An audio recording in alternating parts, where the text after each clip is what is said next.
So, my opinion on the All-Star game. I don't actually remember the last time I watched a competitive All-Star game. And I like the USA versus World format, but like you said, I just feel like there's a lot of things like the round robin. They're diluting it so much where it's like just go back to East and West. A few moments later. We just want to apologize because that was some good basketball. In terms of the product we have gotten in recent years, this is on track Immediate to be improvement. the best.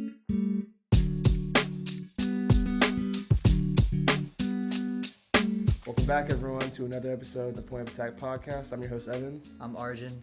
And we're back with another episode. So today we wanted to open up and just start off and say congratulations to Christopher Emmanuel Paul on an amazing career and just overall just amazing accomplishments throughout just the game of basketball. He's been an ambassador for the game of basketball, someone we both watched growing up. A lot of our good friends' favorite player and a lot of our favorite players' favorite players. It's just crazy to see. He's not the first, but I think he's one of like the real legends of the game where it's like he hung it up and it's like, damn, he's really done. Like, yes, I know there's Kobe and whatnot, but like we were both born like early 2000s and like he kind of came into the league. He's been here for a minute. He's one of those guys where it's like, dang, it really does not feel like it's really over. Yeah, I feel like I am officially hitting that new era in my life in terms of age. And the way that I measure that is by these guys retiring. Chris Paul is definitely one of them where, you know, he was a guy that has always been elite. First guy to hit 20,000 points and 10,000 assists. I don't even know what to say. I mean, the guy's had an illustrious career, 12-time All-Star. Never won a championship, but to be honest, I don't think winning a championship is everything. And the kind of career he's had is something that most players aspire for. And you know, even outside of basketball, you know, we're not basketball players, but the way that he has carried himself as a basketball player, as a person, is the way that I would like to lead my own life in all of the ventures that I participate in. So CP3, I'm nothing short of impressed, awed. I'm in awe of the career that you've led, and I will probably go watch some highlights of yours after this. Honestly, I think you hit it right on the head. Like, as great of a basketball player Chris Paul is, he is even better a person, which is saying something. Mm-hmm. And overall, it's just, not only does it speak monuments to him and his career, but it speaks monuments just to the game of basketball and just how we just view not only careers, but how we view everyone just going forward for the most part. And like you said, championships, yes, I think ring culture has very much so diluted and harmed how we view and observe players at times. Yeah. And I think that Chris Paul is a very big, like, I don't want to say... I mean, take aside the championship. You know, he was a 12-time All-Star. Second in steals. 11-time All-NBA player. Second in steals to John Stockton. Second in assists all-time.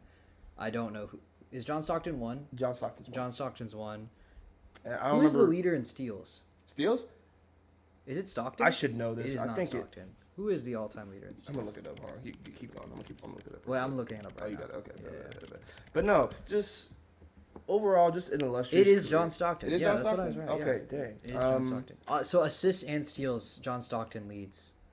It's just interesting. Okay, but that's not the point. You know, he was multiple-time defensive player, all NBA defense, one of the best defensive guards. Yeah, one of the best defensive guards. I mean, second in steals all time is a crazy number. He was a 12-time All-Star, 11-time All NBA from what I remember. He made it to the finals in 21, as we all very much remember. That was a memorable. That was one of the. A lot of people say that was one of the last A lot of our friends were talking about, oh my God, he's finally gonna get rid of the nickname. But to be honest, his performance on the Suns, on the Thunder, on the Clippers, obviously Lob City 2014, just unbelievable stuff from him. I really love the way he plays. I like the him and Scott. Scott Foster? Scott Foster. I was about to say Scott Fisher, and I was like, that is wrong. Yeah. Also, you mentioned we're cutting that out of the pod. By the way. I can't be seen as a non-ball knower. I know who Scott Foster is. But no, I want to take a sec to get on my soapbox right quick, because you mentioned the Clippers. Yes, let's talk about the last dance. Let's talk about this. Yeah, I'm gonna hop on my dance. soapbox right quick, bro. To the LA Clippers, I'm gonna look right at the camera when I say this. How dare you do that to your franchise GOAT? Like, respectfully, I understand. You know, you had expectations coming into the year being a championship caliber team. I understand you had goals and aspirations of where you wanted to be as a franchise going forward. Chris Paul is the greatest player to ever wear your jersey. He, honestly, I feel like in my life, normalized it to be cool to be a Clipper. Like, I don't think there is a Kawhi Leonard, Paul George team up in LA. There's no James Harden to LA if Chris Paul in Lob City does not happen. 100%, And the 100%. way, it's not just that it didn't go the way you wanted. It's how you did it. Because you sent him home in the middle of the night. They didn't even waive him. Yeah. And then, no, here's the crazy part. The other day when... They traded him as a salary dump. Yes, which was insane. And Toronto just took it to... Then again, this is Chris Paul we're talking about. It's the franchise GOAT. Yeah. And he chose to come back knowing he wasn't going to get minutes, being like, you know what? I just want to be close to home, close to my family. And I get it's a business. But them, essentially, I know they say they didn't, but they kind of shifted the blame on Chris Paul. And I know Chris Paul can be a handful in the locker room or whatever. But here's the thing. If there's one organization that knows how Chris Paul's going to act, it's the freaking Clippers. Yeah, this is the one sort of franchise that you have to... I think you have to respect your players, you know? Yeah. Because why would you want to play for those kinds of teams? No, and also, bro, the crazy thing is, they cut him because they felt he was not really happy in the locker room. Like, good for them. I know Ty Lue and him were butting heads. He tried to go talk to them, set up meetings, be like, how do I, myself, better communicate my frustrations? Because the team wasn't winning. The team was terrible. It was one of the worst teams to start the season. Yeah, they were on a, 5-16 start? Something like that. Before they went 15 for 3. And that's what I was about to say. Yeah. Yes, they ended up getting better when they cut Chris Paul. I'm not saying that's why. But then you trade James Harden, you trade Zubac, which is essentially signaling, all right, it's rebuild time. Yeah. So now I'm sitting here like, so what the hell was the point? You could have, and here's the other thing. If I'm a Clipper, because I know a lot of Clippers fans are like, oh, F the Clippers, this is disrespectful, yada, yada. But, you could have, there's a world where you have the Harden trade go down, and you have 6 months of Darius Garland and Chris Paul just chatting it up in a guard room together. Obviously, they're not going to play a lot together, and he probably isn't going to play a lot either because they're probably going to try to be competitive. But I'm like, you probably have just 6 months of the greatest Clipper ever telling who is your next franchise point guard. Just a couple of tidbits here and there, a couple of things.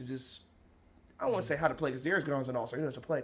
But I promise you, every guard would love to spend some time with Chris Paul. They'd love to learn. 100%. I think he was instrumental playing for the Spurs. You know, he really helped Wemby develop their partnership last year. It was last year's All-Star game where we saw them kind of pull that bullshit with the skills game. Did you see they cut the skills challenge this year because of that shit?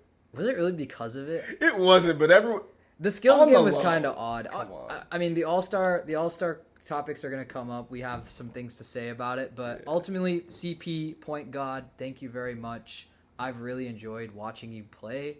You know, and I know tons and tons of people out there that love you, watching you play. Kenny Beecham, one of our favorite podcasters, YouTubers, our inspirations for creating this podcast. He's, one of your biggest fans. And even watching him talk about it, I felt moved. Yeah. And anyways. Last thing I'll say on the Chris Paul topic. I don't want to say funny, but something I noticed was all the social media teams came out with a thank you, Chris Paul, thank you. It was crazy because the Clippers are the last one. I choose to believe it's because they quote unquote took their time with it. Yes, they didn't thank him when they traded him to waive him, but I think they're waiting for the retirement, not to give him benefit, but I think that's what's happening. But you saw the Spurs gave him one, the Thunder gave him a little thank you, the Rockets gave him one, the Warriors gave him one, Steph and Draymond even both put some out there. And the funniest was the Clippers dropped their video, and his wife underneath their comments, girl, bye. That was not only hilarious, but I felt like the appropriate level of petty, because in my head, I'm like, there is no way y'all are treating this like he retired on his own terms. I really do think there will be a day, because I think his jersey gets retired. I think the Clippers have an opportunity to redeem themselves, but I think they really need to be careful and really be diligent and cautious about the way that they handle this from here. I think it'll be one of those things where, like, KG is just now getting his jersey retired. Yeah. I think it'll be something like that where it's like it's gonna be. Well, so we attended Mark Aguirre's retirement. Mark Aguirre, if you guys don't know, is the other number 1 pick that the Mavericks had. Obviously, Cooper Flag is the one that everyone knows. But Mark Aguirre was back in 1981, and we attended his retirement night, which was only a few weeks ago. Which, honestly, I'm actually surprised. Why was a player like Mark Aguirre never retired by the Mavericks up until now? So I'm gonna speak on it as best I can because I did do some research, and I'm not 100% well versed. But if I'm not mistaken, their breakup wasn't the cleanest or the best, if I'm not mistaken, among other things. Because I kind of thought the same thing. I'm like, how the hell did it take us this long to retire his jersey? Like, I'm a big believer. I understand, like, how you leave and how you come in. There's a big, like, I don't want to say difference, but stigma to how that can appropriate or, like, transition to, like, a jersey retirement or, like, how you remember it. Yeah. But he's one of those guys, like, there are a lot of guys in Madison who feel like should the jersey retired. Him, obviously. I'm honestly shocked Jason Terry's not up there. I've always said 31 should, even though Clay, love him, nothing wrong with it because he wears it as a tribute to Jason Terry. But I'm just like, I just feel like Jason Terry, for how many years he gave this franchise, him and Dirk put their blood, sweat, and tears. Some of the only Mavericks who were around during the finals loss and the finals win. I'm like, these guys, they deserve to have their jersey up there. Obviously Dirk does, but Jet needs to be retired. But that being said, I think he will be. I think he will be. Someday. This new ownership is looking for ways to improve their standing, so hopefully they will. That would do it. They will retire Jason Terry. That would be really nice. But the other thing we want to talk about today, before we get into our kind of like the bulk of this episode, or just kind of this session we're recording, is the All-Star game and the All-Star format. For those who don't know, this year, the All-Star format is Team USA versus Team World, which is going on right now. We watched a little bit of it before we started recording. It seems like it's a little more competitive, but we wanted to just talk about kind of just, in general, the All-Star format, the hits, the misses, and just kind of our thoughts on it. You want to go first? Yeah, so my opinion on the All-Star game. Honestly, I'm going to be straight up with you. I have been watching basketball for a very long time. The problem is now to the point that I don't actually remember the last time I watched a competitive All-Star game. And the other thing about the All-Star format, I don't even care that the game isn't competitive. I don't like how we're making it a tournament all of a sudden. Oh, let's make it into 3 teams and have those 3 teams play a round-robin tournament of 3 games each, and then the winner will play another game. Like, I don't care, Like, I really don't care. Like, I'm happy about the All-Star format in the sense of we recognize players who are playing well, like, barring the starters. Like, the starters are one thing. The starters are picked by the fans, they're picked by players, they're picked by media.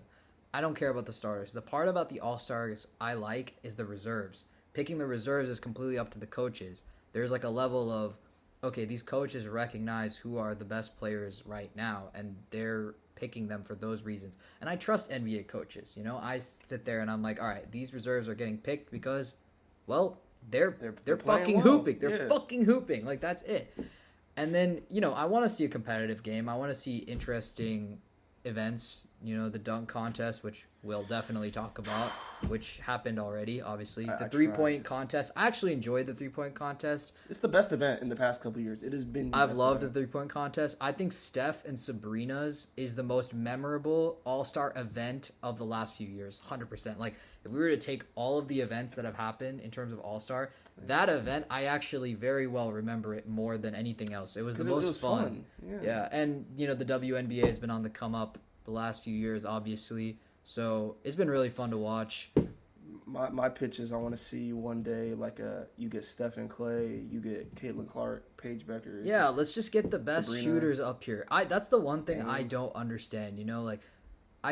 The dunk contest kind of makes sense to me, where I'm like, okay, like, I get why they don't want to compete, but I don't know. We have so many good dunkers. I just don't understand why they're a little bit. Okay, actually, you know what? I do get it, because the dunk contest is kind of a thing where people. It's become a joke. Well, yeah, it's become a joke, but I think even if you are to do it, people are unnecessarily critical. Like Jaylen Brown. I was about to say, when Jaylen Brown did it, people were so hateful towards that. I'm like, dude, thank God at least a player like him decided he wanted to play. Yeah. And he got bullied for that. Like, that's my thing. People are like Matt McClung. And don't get me wrong, Matt McClung is great. Don't get me wrong. But I read somewhere that Mac McClung said the reason he didn't do it this year is because a lot of players said they wouldn't do it if he was in it. And I'm like, you cannot talk about we're not going to do it if he's in it when he's one of the few guys who has been willing and wanting to do it. He's in the G League. You call him up just to do it.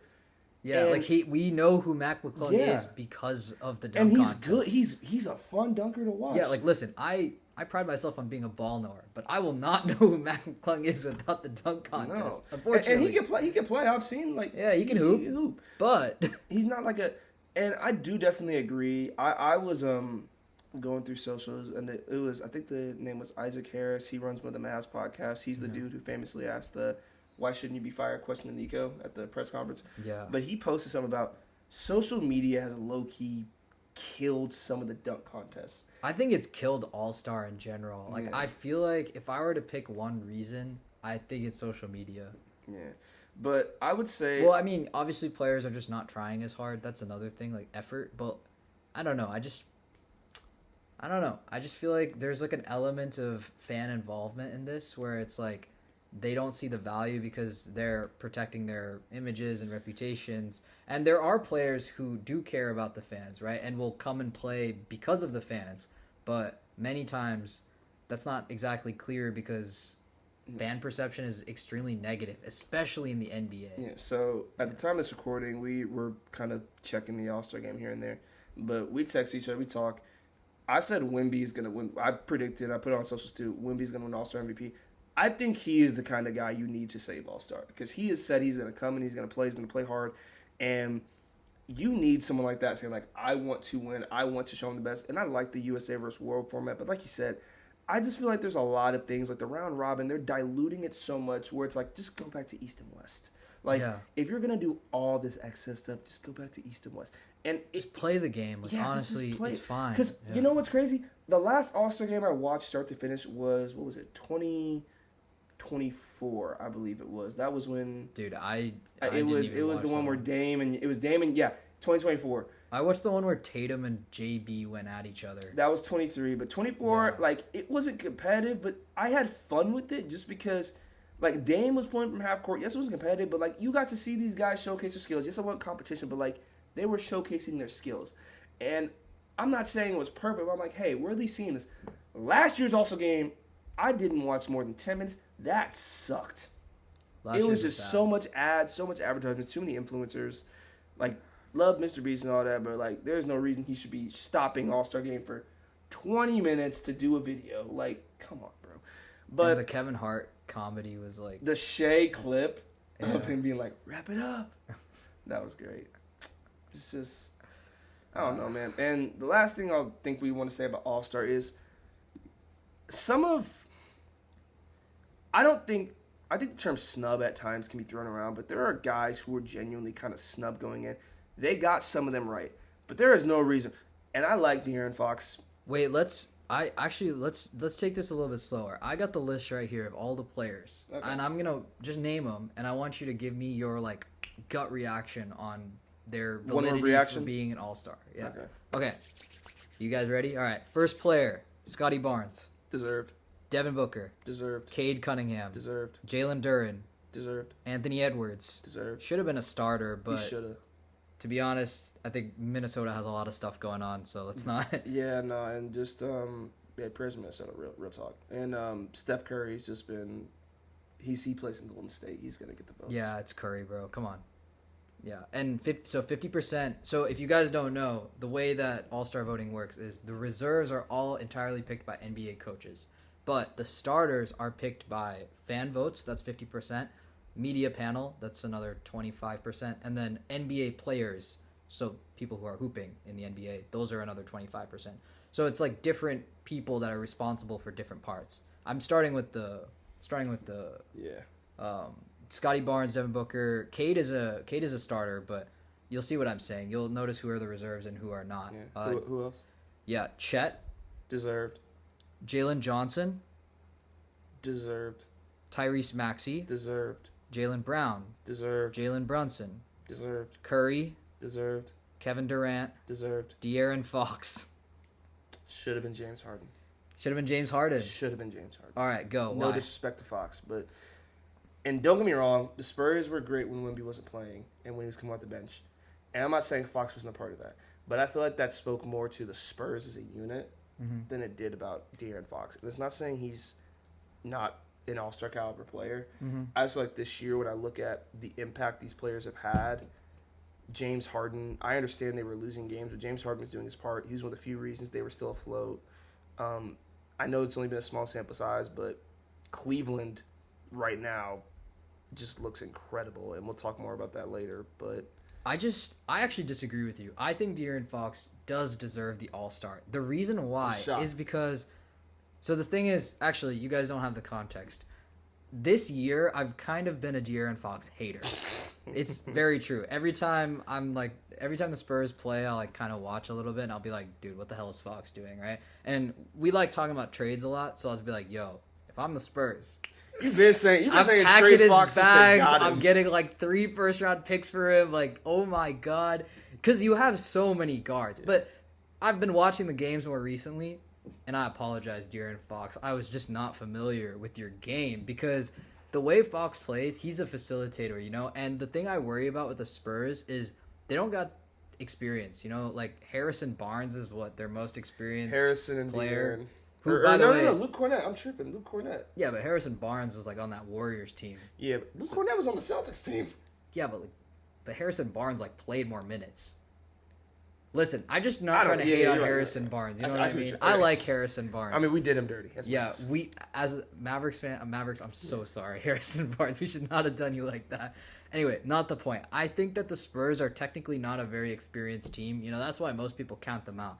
I'm going to go off on a limb and say that I think the Spurs will make the Western Conference Finals, and I think De'Aaron Fox will be the most important player because even though he doesn't have a lot of postseason experience, he's a veteran guard, and he facilitates. And, you know, he's not putting up the same numbers he is on the Kings, but I think that his impact is not going to show up on that box score. It's going to show up in you watching the game and seeing that this man is facilitating the offense.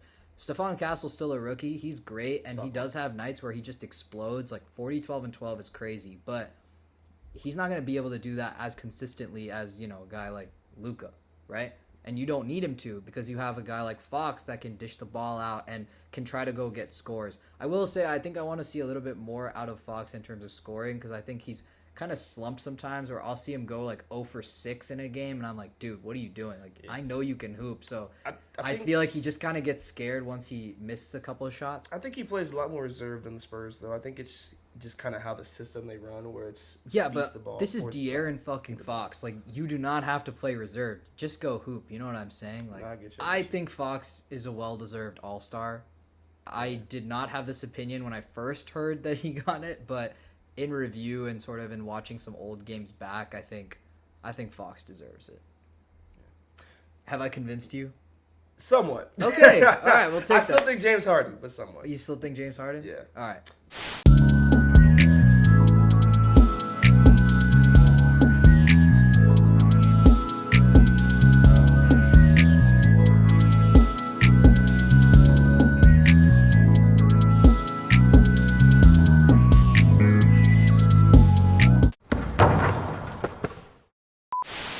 Okay, so I'm gonna be straight up honest. So we took a little break, let the camera cool down, just took a sec. We watched the Stars and Stripes. We watched Stars versus Stripes, and we just want to apologize because that was some good basketball. We saw a coach's challenge. We saw defense blocks. We saw Jaylen Brown try to block Chet from dunking on him. We saw some good 3-pointers. I just saw De'Aaron Fox, who I spent a couple seconds ago talking about. It should have been James Harden hit a freaking game. No, he hit a fucking game winner. Game-winning buzzer beater. To go 1-0 in the round robin. I still have my criticisms of All-Star. I think there are things that need to be fixed.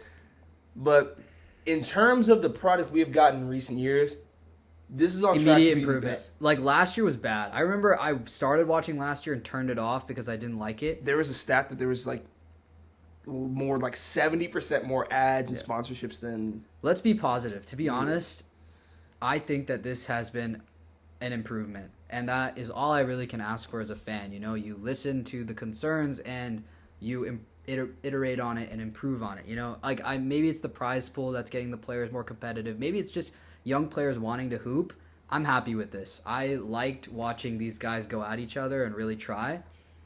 What are you laughing for? This is staying in, but we're so dumb because I'm just laughing at we really were just we were criticizing All-Star format. Rightfully so. We're the fans. Like, we are the product. Like, No, I think it's completely fair for fans to be critical of the All-Star game and the format. Because the thing is, you don't do it except for the fans. Like, this is the one thing that's completely for fans. Fans want to see the best players play against each other. So obviously fans are allowed to be critical. Like, for sure. People get annoyed, players get annoyed. KD executives, Kevin Durant is one of the Don't people come at me on Twitter, please. Yeah. Kevin Durant gets annoyed, players get annoyed, executives get annoyed, teams get annoyed. Probably the league is annoyed by the All-Star format, but the truth is, like, this is for the fans. I mean, obviously most of the money in the NBA comes from the fact that this game is public facing and that fans appreciate it and fans want to pay for the tickets and the food that they're eating and they want to pay for the jerseys and everything else, but the All-Star format is literally just purely for fan enjoyment. It's like the hypothetical situations that you have with your boys where you're like, who is going to win when you have these players go up against each other, you know? And Kobe and fair, LeBron and Michael Jordan and Magic Johnson and all these guys. Like, and to be fair, a lot of fans, myself included, wanted a form of USA versus World. This is not like the format I expected, but we wanted it. But honestly, just before we go back to our looking at our All-Stars and just kind of going down the list, just hats off, honestly. Like, so far, All-Star game's not over, still on. We still keeping up with scores and updates. Probably watch some more here in a sec, but they're doing their part. Yeah, Anthony Edwards, Cade Cunningham, Jaylen Brown, LeBron. You guys Everybody's are hooping. Everyone's hooping. Everyone's trying. I like it. And funny enough, I love Luka and I love Jokic. They did not beat the KD allegations. Yeah. But Luka was hurt. Luka will not play another game, which is fine. We know he's hurt, and he did come out because he wanted the fans to at least see him play once. Jokic is not beating the allegations. This man is not going to try, but it's okay. When you're a 3-time MVP, you don't have to try. when you're the best player in basketball. When you're Jokic, you don't have to try. It's okay. We don't care.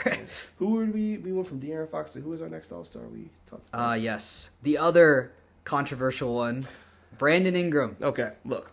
Okay, so we're jumping back into this. Basically, we've gone through the players. I've gone through literally half of them exactly. So let's jump back in. Brandon Ingram. Okay, I want to preface this by saying this.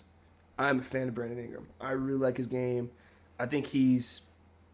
If you guys have no context, I'd like to let you know, when Evan and I play 2K, he just picks whatever team Brandon Ingram is on. A lot of times I do. I like him. He just hoops with Brandon Ingram. He doesn't do anything else. He's good, bro. But I like him. I like his game. I like his ability to score. And I think he's been great for the Raptors. He replaced Steph Curry for the All-Star, if I'm not mistaken. Yes. But to me, at the time, I was just kind of like, what the hell? Because I still kind of am like that. Although I will be fair and say I do not watch a ton of Raptors games. Yeah, that's fair. So that's I've watched enough. I'm not saying he didn't deserve it. It's just. But talk about your case for Joel Embiid. Yeah. So here's why, and it also comes down to I didn't understand how they were gonna do the sectioning because before, Shea got hurt and Giannis got hurt. I know Powell was on Team USA. Yeah, he got moved to World. He got moved because of his Jamaican background, and Cat was supposed to be... no, he was always going to be on Team World, I believe. He wanted to play for Team World because of his Dominican background, heritage, yes. even though he's born in Jersey, if I'm not mistaken. But I just felt like Joel Embiid, yes, I know he had a very slow start to the year. And I was very critical, and I stand by this statement. I do think the Sixers may have to have some difficult conversations about their future with Joel Embiid with the amount of money is on his contract. But Joel Embiid has played his best basketball. Like, it has gotten better every single month this season. He's hooping. He's hooping. Playing amazing. If you guys don't watch Philly ball, watch Philly ball. That guy is still hooping. Philly is one of my favorite teams to watch. He has bad PR right now because, he's always hurt and very much unavailable. But this isn't a Zion Williamson situation. Like, the guy is still a phenomenal basketball If I'm player. Philadelphia, bro, I'm building Joel Embiid's doctor a statue. Yeah. Because when I read the Whoever's list keeping his knees together. Dude, yeah. And I know we're like, we just here and there, but like, I'm dead serious when I say the NBA is better when Joel Embiid is healthy and playing. Like, he is a great player. Yeah, the guy. And we don't want to see him hurt. Like, no, we don't. I feel like it's in the best interest for him to do his best for him, and he is playing well. He's playing healthy. I just hope it can stay sustainable. Right now, it looks like it can. I am hoping it stays that way because it's just he is too good of a basketball player to be playing at 50%.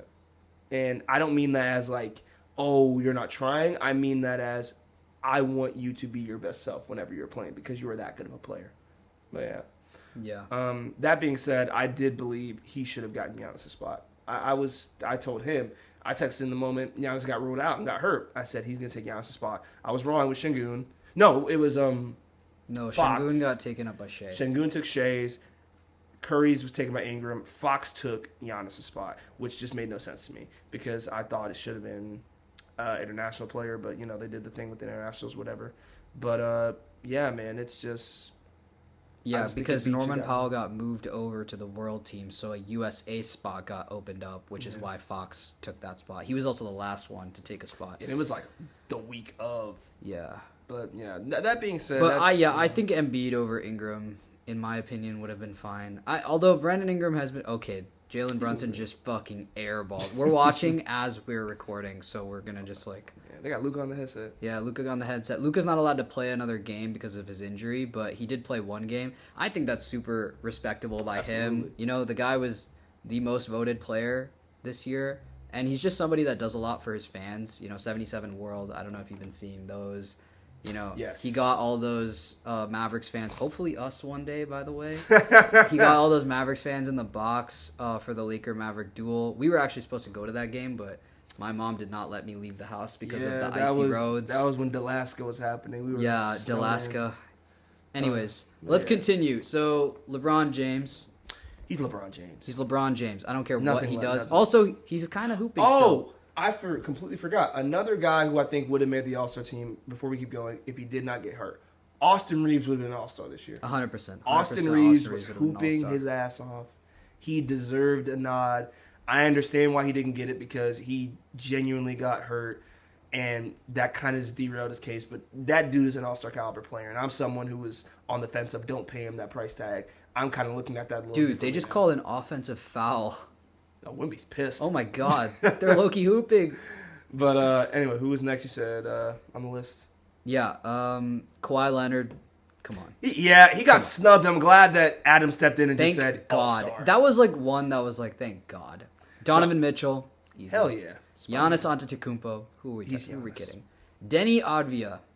Deserved. I know a lot of people don't, and I have my feelings on how his game will translate in a certain setting, like in a playoff setting. But yeah, he's not going to get nearly as many foul calls. Yeah. He also will not make the playoffs this year, so I don't think we need to worry about it. But he deserved an All-Star nod. I remember before he got traded to Portland, I was praying the Mavs traded for him, but it didn't happen. But I'm glad he's thriving. So I'm just going to skip Luka, Shea, and Nikola. Yeah. I'm going to skip Luka, Shea, and Jokic. Let's not even worry about this. Yeah. Jamal Murray. Deserved. Thank God. Somebody had one of these podcasts that we really like had a stat comparison of Jamal Murray and Stephen Curry this season. Really? Yes. And Jamal Murray looked better. And it was in a format where you're looking at their stats side by side and you don't know who is who.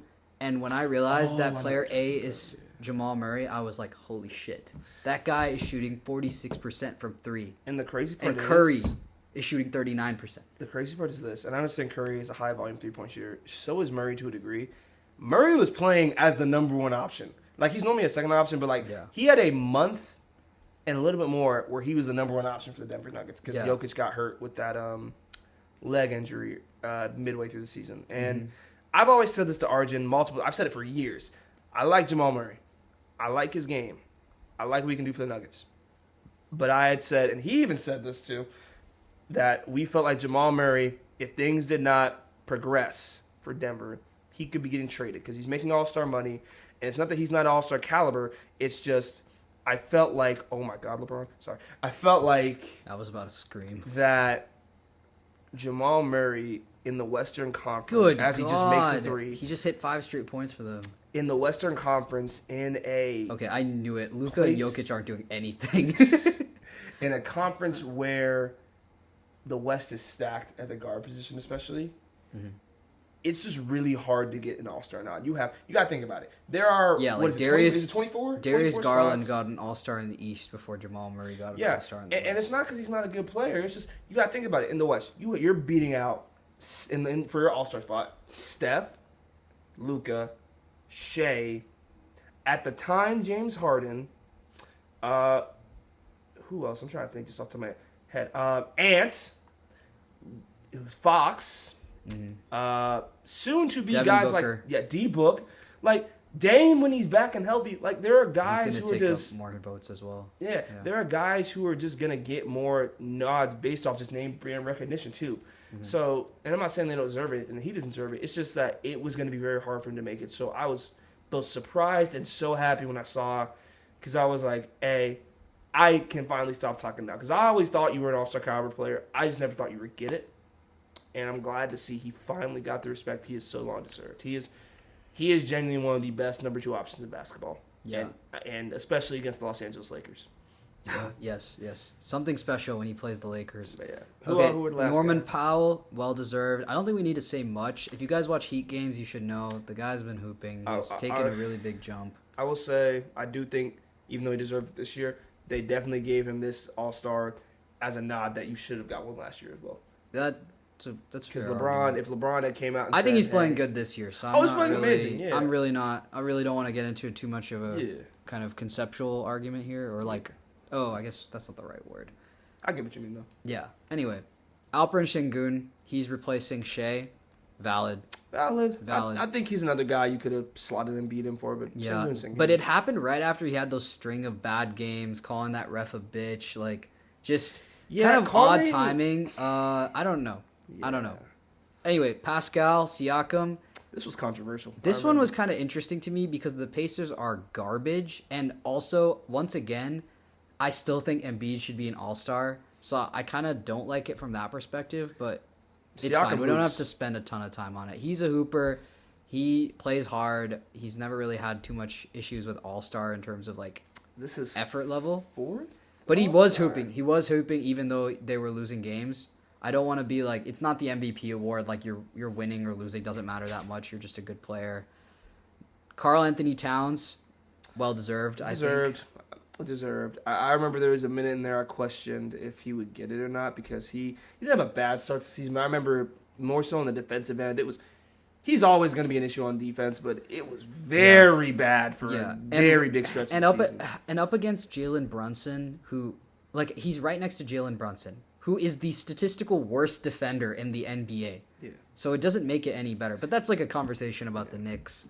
And then lastly is Wemby. Thank God, you know. He was a starter, thank the Lord. We don't gotta even think about it, but like dude is actually trying in this game. Jamal Murray's also trying. The fact that Victor Wembanyama is going to save the All-Star game, I fully believe. Not saying like if it keeps going this way, we're good, but like he's the kind of guy where he's going to come in 5-6 years from now and be like to the young guys, oh my God, nice little lob. But to the young guys, he's going to tell them, hey, we need to play hard, we need to play fast. He's going to get that competitive edge going in them. And I think that has definitely helped because Team World lost the first game, and as we can see this game, they have a lot more fire in this game. Because respectfully, I'm coming into this game thinking, oh, Team World about to cook everything. The thing is, though, the problem I have with Team World is that Team World was really okay. Not that we're really. I mean, I'm glad we're honoring players like Denny and Pascal and Jamal Murray who are non-Americans. Giannis and Shea should be playing. Who are playing? Giannis and Shea being hurt sucks. Luka's hurt sucks.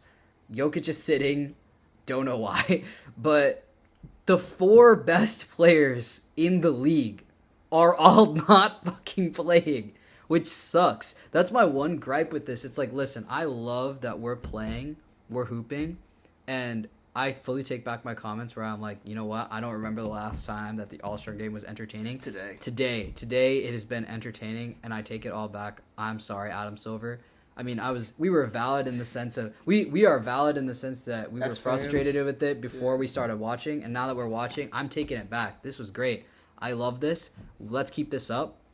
But the one thing that isn't really in anybody's control, it's not really a problem that this happened, but it's just unfortunate that the reason why this format exists is because we have recognized that the 5 best players, actually, let's not even count number 5, because 5 is up for debate. The 4 best players in the league are all non-Americans, and the fact that they're not playing is just unfortunate. Like, it just sucks. And everyone knows who they are, but I'll say them just for the people who need to hear it. It's Shea, Luka, Giannis, Jokic, in whatever order you want. I have my order. He has his order. I think they're similar. But at the end of the day, those are the best players in basketball. Yeah. And obviously, a lot of people like to slot in at 5. It's either Wemby, Ant, Tatum, one of those guys, maybe a Steph, LeBron. But those top 4 are pretty much the consensus top 4. Yeah, you can't really argue one of them outside of that. If you are, I don't know what you're doing. Yeah. But anyway, the point is, this format really exists because it's been recognized over the years. This is the first time, this decade is the first time that the top players are not American, which is why we have this format. And this is why people are competing. The guys are competing. But it just sucks that these guys aren't playing. It's okay. It's not really their fault. 2 of them are hurt. 3 of them are hurt. Jokic is Jokic. He's allowed to do whatever he wants. But, yeah, that's kind of all I really have to say about it. And just closing remarks. The other thing I want to say is I still kind of feel weird about the round-robin aspect of things. Me too. But the one good thing I will say about it, the one thing I do like about it, is that it gets more guys in here. More guys are playing. I like that. If more guys are going to play, cool. If we're going to honor more people, cool. We don't need to be super selective. It doesn't need to be like, only 5 or so guys get this, great honor. Like, I'm happy with what we have, and I don't want to sound ungrateful that, it could have been better, like this or that. Like, I'm really happy with the way it's been set up. I think the prize pool may have helped. I think these young guys are trying to hoop, and that's getting the older guys also wanting to hoop. Like, the Stripes are playing, even though that they're technically the older team. Yeah, got something to prove. But I'm just closing remarks on All-Star. Based on where we started this conversation, saying it needs to change, I stand by what I said about the dunk contest. The dunk contest, the 3-point contest, I think you can make some tweaks there. 3-point is, I think, still the overall most fun event so far, just consistently, especially because Steph, I don't know if you saw, Steph said he's going to do next year. Dame said he's going to do it next year. Steph said he's going to try to get Clay to step out. Yes, I would love to see Steph, Clay, and Dame and Harden play each other. Oh my God, that would be fucking beautiful. That'd be amazing. Please, James Harden, please, bro. And then that'd be amazing. But shoot, you can even get Luka in there. He's one of the best 3-point shooters in the league. Yeah, but bottom line, just get those guys. At the end of the day, man, All-Star. I like how it's going so far. Obviously, the game's not over yet, but yeah. Please stay tuned for more content coming from us very soon. And check us out on other platforms. We're on Instagram at @pointofattack_podcast. Thank you.